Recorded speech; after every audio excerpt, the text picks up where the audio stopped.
Speaking of off-the-field activities, before we let both of you go, I think we do have to address something that has been overshadowing West Ham's on-pitch performance at the moment, which is what's happening with Kurt Zouma.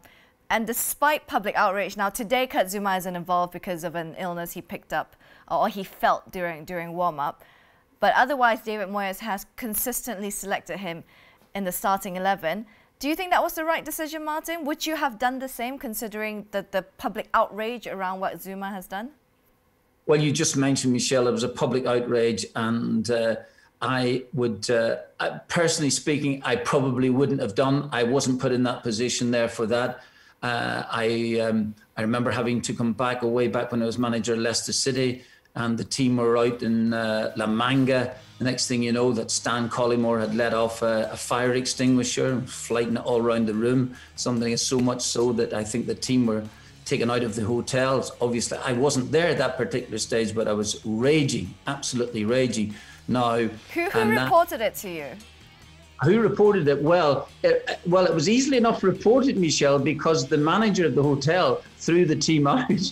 And so quickly, because I was actually flying out the next day, and my assistant manager, John Robertson, told me, don't take that flight, Martin, because we're coming back home again.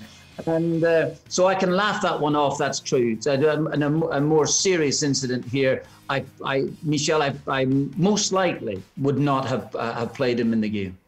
But do you think that West Ham is taking a strong enough stance to show where they stand with Kurt Zouma's situation? Jamie? I mean, just to my knowledge, it's just a 2 weeks fine.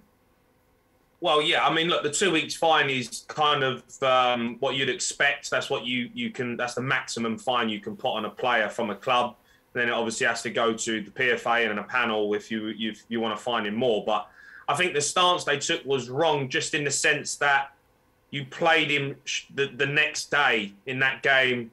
That he probably shouldn't have been involved in my opinion. He probably should have left him out just to take a stance on the fact that, kicking a cat and animal cruelty is not going to be condoned at the football club. And he is a representative of the football club. And, even though they need him, even though he's a great player to have in the team, if you do something like that off the field, you are representing West Ham. And he let the club down, and I think they should have punished him in that sense by bringing him out of the side until the whole investigation's been finished. But David Moyes took the stance of that he wanted to play him, and I think that was probably the wrong one, and he's come under a lot of criticism. I'm not on the board of sack Zouma and get him out of the club. I don't agree with that. Fine him, take the investigation. He gets banned for how many games they think's acceptable, and he takes education in animal cruelty and how it's not acceptable and how it can't be condoned. But I wouldn't say, I'm not one of these people who should say he should be sacked and his livelihood should be over. But he does need to be taught that is not acceptable at any level. Well, his brother, who took the video, has been suspended from his club until at least the RSPCA investigation is over. Do you think that should have been done by West Ham, Martin?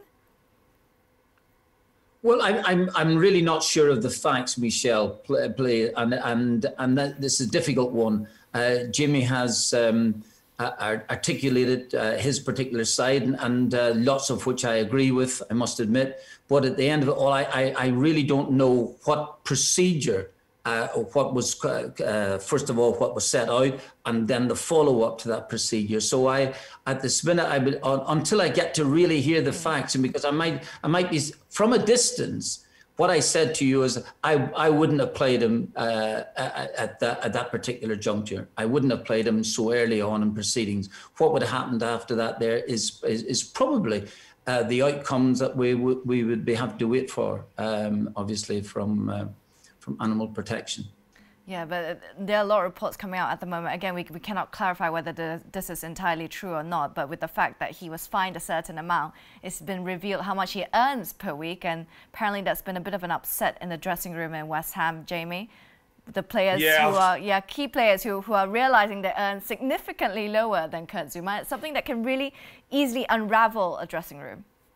Yeah, I mean, it's a bit of a nightmare situation for West Ham, of course, because you know the maximum fine is 2 weeks. You get fined 250 grand. The players will put 2 and 2 together and say that you're on 125 grand a week.